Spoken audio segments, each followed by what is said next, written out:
Iran के खौफ से रो रहे अमेरिका के सैनिक। अमेरिकी आर्मी छोड़ने की बात कह रहे हैं जवान। जंग के लिए भेजे गए एयरक्राफ्ट कैरियर की हालत खराब। ईरान की घेराबंदी के लिए अमेरिका ने भेजे जर्जर विमान। अमेरिका के राष्ट्रपति डोनाल्ड ट्रंप ईरान पर हमले की धमकी दे रहे हैं, लेकिन क्या अमेरिका की सेना ईरान से लड़ने को तैयार है? पिछले साल ईरान और इजराइल के बीच 12 दिन तक जंग चली थी और इस जंग में हालात ये हो गए थे कि इजराइल के पास मिसाइलों की कमी हो गई थी। अमेरिका ने इजराइल की मदद के लिए मिसाइलें भेजी तो उसका खुद का शस्त्र भंडार खाली हो गया था। और अब एक बार फिर जब जंग का खतरा बढ़ रहा है तो अमेरिका के हथियारों पर सवाल उठने लगे हैं, चाहे वो विमान हो या एयरक्राफ्ट कैरियर या फिर अमेरिकी सैनिकों का हौसला, सब पस्त होते हुए दिखाई दे रही हैं। हालात ये हो गए हैं कि कई अमेरिकी सैनिक तो ईरान से जंग के नाम पर रोते दिखाई दे रहे हैं। वो सेना छोड़ने की बात भी कह रहे हैं। और आज हम अपनी स्पेशल रिपोर्ट में जंग से पहले ही हार की तरफ बढ़ती अमेरिका की फौज को लेकर करेंगे बात। नमस्कार, मैं आंचल।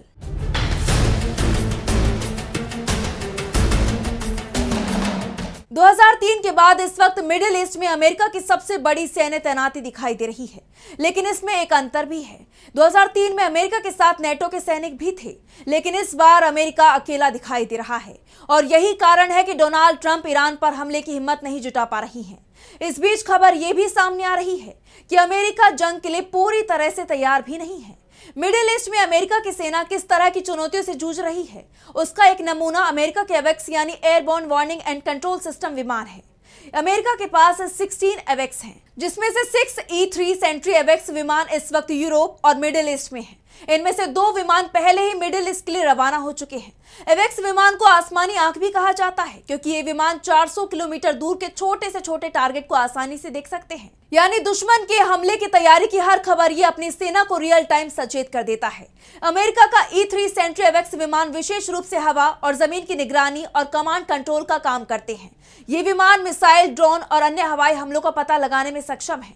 उनकी मौजूदगी किसी भी बड़े हवाई अभियान में निर्णायक साबित होती है। लेकिन अमेरिका के पास जो E-3 विमान है वो पुराने हो चुके हैं और दूसरे ये सीमित संख्या में है। इसकी संख्या अब सिर्फ 16 रह गई है। विमान पुराने होने के चलते इसका रखरखाव कठिन होता जा रहा है और सबसे बड़ी बात तो यह है कि एक वक्त में सभी विमान मिशन के लिए तैयार भी नहीं होते। 2024 में इनके मिशन रेडी होने की दर लगभग 55% थी, यानी 2 में से एवेक्स किसी न किसी समस्या के चलते ग्राउंडेड रहता है। पुराने विमान, कम संख्या और रखरखाव की मुश्किलें अमेरिकी वायु ताकत को चुनौती दे रही हैं। पुराने बेड़े को बदलने के लिए अमेरिका ने E-7 वेस्टेल खरीदने की योजना बनाई थी, लेकिन इसमें देरी हुई और लागत की वजह से प्लान आगे नहीं बढ़ पाया। वैसे तो इन विमानों को रिटायर हो जाना था, लेकिन अमेरिका के पास कोई विकल्प नहीं होने के चलते इनका इस्तेमाल हो रहा है। ऐसे में मिडिल ईस्ट में जंग होती है तो फिर अमेरिका के सामने बड़ा संकट खड़ा हो जाएगा। अगर अमेरिका को ईरान के लिए जंग में अपने पुराने एवेक्स विमानों को उतारना पड़ रहा है तो अंदाजा लगाया जा सकता है कि जंग को लेकर अमेरिका कितना तैयार है। अमेरिका के विमानों की हालत ही खराब नहीं है, बल्कि उसके सैनिकों की भी हालत बहुत अच्छी नहीं बताई जा रही है। इस वक्त अमेरिकी नौसेना का सबसे बड़ा युद्धपोत USS जेराल्ड आर फोर्ड भी मिडिल ईस्ट पहुंच गया है। आमतौर पर शांति काल में कोई युद्धपोत 6 महीने तक खुले समुद्र में रहता है। इसके बाद ये मरम्मत के लिए शिपयार्ड में जाते हैं। इस दौरान युद्धपोत पर जो सैनिक तैनात होते हैं उन्हें भी छुट्टी दे दी जाती है। ये छुट्टियां कम से कम 2 महीने की होती हैं। इस दौरान सैनिक अपने परिजनों से मिलते हैं और बाद में फिर 6 महीने की समुद्र यात्रा पर निकल जाते हैं। लेकिन USS जेराल्ड आर फोर्ड पर जो सैनिक तैनात हैं वो पिछले 8 महीने से ही समुद्र की यात्रा पर हैं। यानी 2 महीने पहले जिस युद्धपोत को शिपयार्ड में होना चाहिए था वो इस वक्त मिडिल ईस्ट में जंग की तैयारी कर रहा है। ये विमान वाहक युद्धपोत जून में समुद्र में गया था, भूमध्य सागर भेजा गया, फिर कैरिबियन क्षेत्र में मिशन के लिए मोड़ दिया गया। यहाँ वेनेजुएला के खिलाफ अमेरिका की सैन्य कार्रवाई में इसका सबसे बड़ा रोल रहा था। बाद में से फिर से अटलांटिक पार कर मिडिल ईस्ट में भेजने का आदेश दिया गया। ईरान को डराने के लिए ये तैनाती की गई है। अब आप समझ सकते हैं कि इस युद्धपोत पर जो सैनिक पिछले 8 महीने से तैनात हैं उनकी हालत क्या हो रही है। और अब ये तय माना जा रहा है कि अगर ईरान के साथ जंग होती है तो कम से कम 3-4 महीने सैनिकों को अपने घर से और दूर रहना पड़ेगा।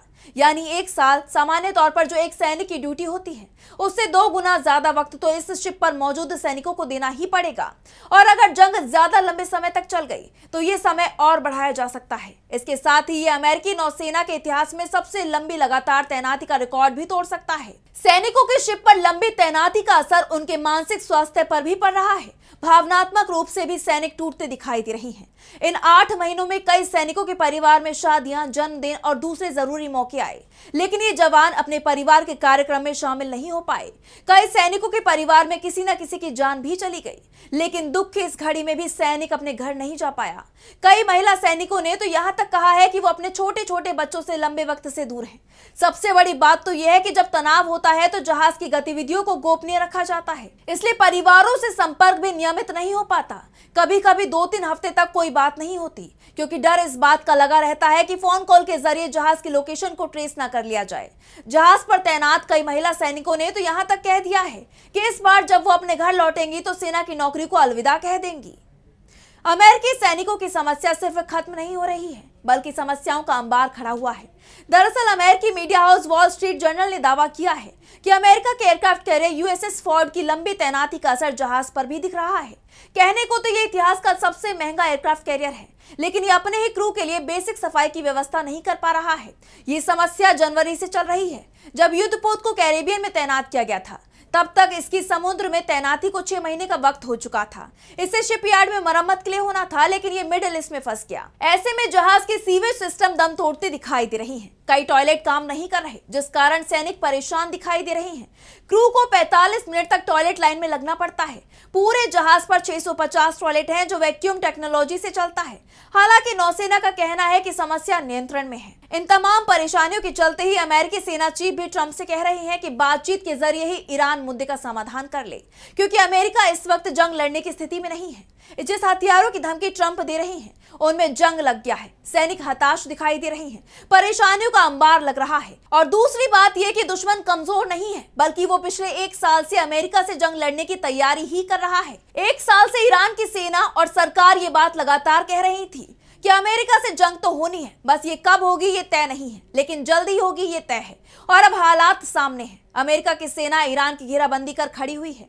डोनाल्ड ट्रंप धमकी दे रहे हैं कि कभी भी जंग शुरू हो जाएगी, लेकिन जंग का नतीजा क्या होगा इसे लेकर ना तो अमेरिका पूरी तरह से आश्वस्त दिखाई दे रहा है, और ना ही ईरान को पता है कि जंग में किसका कितना नुकसान होगा।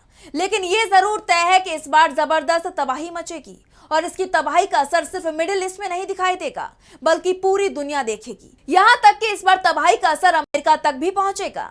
तो फिलहाल स्पेशल रिपोर्ट में बस इतना ही। वीडियो पसंद आए तो लाइक करें, साथ ही हमारे चैनल को सब्सक्राइब करें। नमस्कार। हमारे चैनल से जुड़े रहने के लिए YouTube पर टाइप करें DB लाइव, सब्सक्राइब बटन को क्लिक करें और बेल आइकन को दबाना ना भूलें, ताकि खबरें आप तक पहुंचती रहें। देखते रहिए DB लाइव, क्योंकि यहाँ हैं खबरें लगातार।